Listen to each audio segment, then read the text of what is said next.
combat in Kenshi is incredibly unforgiving, especially in the early stages. So in 2014, I wrote an advanced training guide to help new players become acclimated to combat and die less. So my training guide is a little bit outdated now based upon updates and changes to the game, so I figured I'd make a new training guide revolving around the Rebirth slave camp start. Essentially, you start enslaved at Rebirth and use the guards as training opponents, stage several breakouts, and of course in the early stages, you're not going to get out. Your characters are going to get beaten unconscious, but fortunately the guards will take care of them, put them back in the cage, and rinse repeat. After, I think on this save we're starting at about 200 days where I'm going to break my characters out. All of them are pretty decently leveled by now. I use a few mods to make character recruitment easier so that I could stage a large-scale rebellion, because honestly I figured that would be more fun than just breaking out a couple dudes or running away. I wanted to have a full giant kind of like slave rebellion. One of the other things I modified was the machines and the mines to also train characters so that, in strength and toughness, so that I could step away from the game from time to time, because I'm a father. I don't have time to babysit all my characters. That's the nice thing about this method, is it has some passivity to it. So now that I'm ready to break everybody out, I'm gonna hit the towers that you'll find in Rebirth. These are where you're gonna find the most food in the beginning, and you're gonna find some medical supplies as well. Obviously you need them. You can also loot the med kits from guards as you start knocking them out. I prefer to go full combat. As you can see, my character was sneaking around, so that's another viable way you can sneak and knock people out. But since the whole point of this is to train combat skills, I figure it's far more fun to kick the shit out of everybody and escape. So one tip here is, if you can see, my main character is unlocking shackles for everybody. It's just like a management thing that makes it a little easier. When another character unlocks the shackles of another one, they automatically get taken off, so it's just less inventory nonsense to deal with. So if you'll see, I also am killing a traitor. I picked this time to stage my breakout because that means there's a whole fuck ton of food to be gotten from the pack animals that the trading caravan brings with them. Basically, these two bulls are going to have just about everything I need to keep all of my characters alive and safe out of Rebirth. Because, you can kill all the guards, but the real problem becomes food, especially with the size of my squad. I have a very high food demand. So after you gather the supplies, you want to make sure that you go hit the Rebirth owner dude, the overseer guy. He's got a 10k bounty on him, so we're gonna need him for when we escape. After you beat the shit out of the overseer and make sure to pick him up, you want to raid the last tower up top for whatever food supplies are left. From here we're gonna head towards the lone shack. Now another thing is there are skeleton characters who attack the Rebirth camp from time to time. Their katanas are worth a lot of money, so if you happen to come across them, make sure you pick them up. These are things that are going to come in handy later on for supplying your team. The other thing to be careful for is if you pick up their armor, they will turn hostile on you, they will attack, and they have a very high chance of killing your characters because of the damage that they do.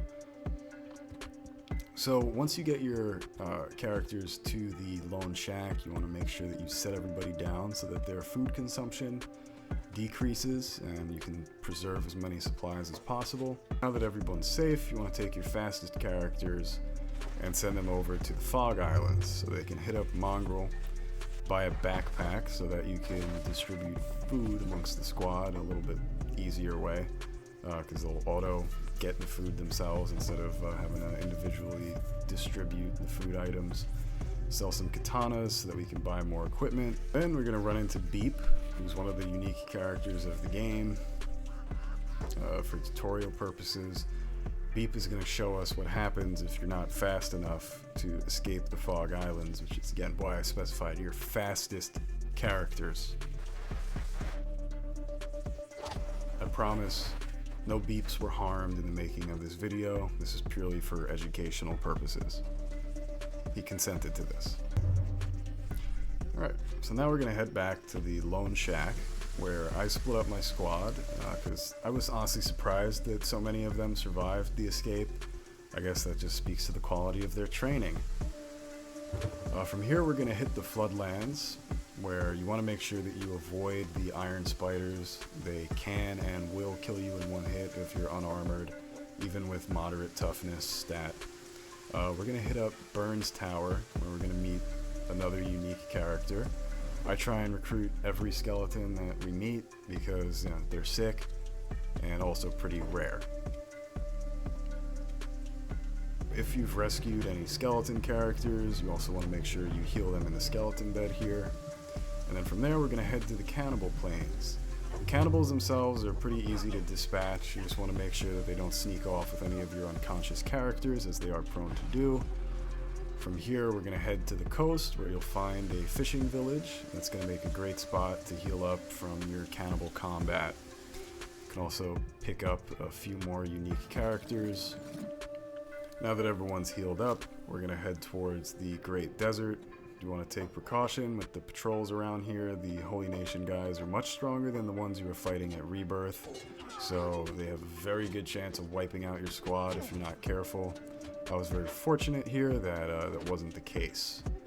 Maybe I trained him real good. Now, Mr. Horse is probably regretting joining up with my team by now. So now we're going to continue heading on. There'll still be patrols around the desert, especially once you get towards the Bast area. Lots of Holy Nation squads that you want to avoid, but it's not too hard to. There'll also be some wildlife that is inconsequential. They're easy to avoid, especially at nighttime. From here, we're going to continue heading through the desert. Once you get towards the Spine Canyon, you're pretty much home free. From here, you're going to get the glimpses of first cities, and the city we're going to head towards is called Stoke. So, now you can turn in the Overseer for a 10k bounty, and we're going to take that 10k and put it towards our first house. Now, it's better to buy a house in Kenshi than build your own base, because you will not be attacked by enemy raids. From here, you're going to build your first research bench. I just go straight to tech level 2 pretty much, just get clothing and leather armor crafting so that I can start equipping my squad with better gear and training the smithing skill. The money you have should be pretty much enough to buy the materials to build a small smithing base. You also want to make sure you build a copper storage on your little house so that you can send a couple squaddies out to mine copper. The AI will automatically bring the ore to the storage thing, so it makes for a pretty easy way to farm money early on. So because of the proximity to traders, you'll be able to sell the ore directly from your storage bin. Now I make a separate squad who are going to be my hunting party. We're going to send them down to where all the beak things live. If you can survive the Holy Nation, you can survive the beak things, so we're going to beat the shit out of them and take the skins and take the eggs. The eggs we're going to sell at the closest city, which is Heng. You want to hit up the Shinobi Thieves, join them, that'll give you access to discounted equipment, and you also want to buy some new weapons as well. I recommend Naginatas. So make sure you're sending the skins back to your little house at Stoke so that the characters there can train their smithing skill. It shouldn't take too long to get to being able to make specialist gear, which is what I think is the minimum grade quality that you should have to keep your characters safe. So from here you want to send your fastest runner over to the town of Black Scratch, where they'll find the Great Library that contains pretty much all the armor blueprints of the game. Now that your characters are better outfitted, you can head out into the desert. All the enemies you'll encounter here, leather armor is pretty much adequate to deal with them, but eventually you will want to upgrade to plate. So you do not need a base yet. If you want to start crafting plate armor, you can still do it within Stoat. The traders will supply you with enough materials to be able to do so. There are also iron deposits around the city that you can work with. I don't recommend building a base until your characters are much stronger. At least you want like 70 toughness, depending upon the size of your squad, if it's on the smaller side. Because the base raids that spawn in will wipe you the fuck out.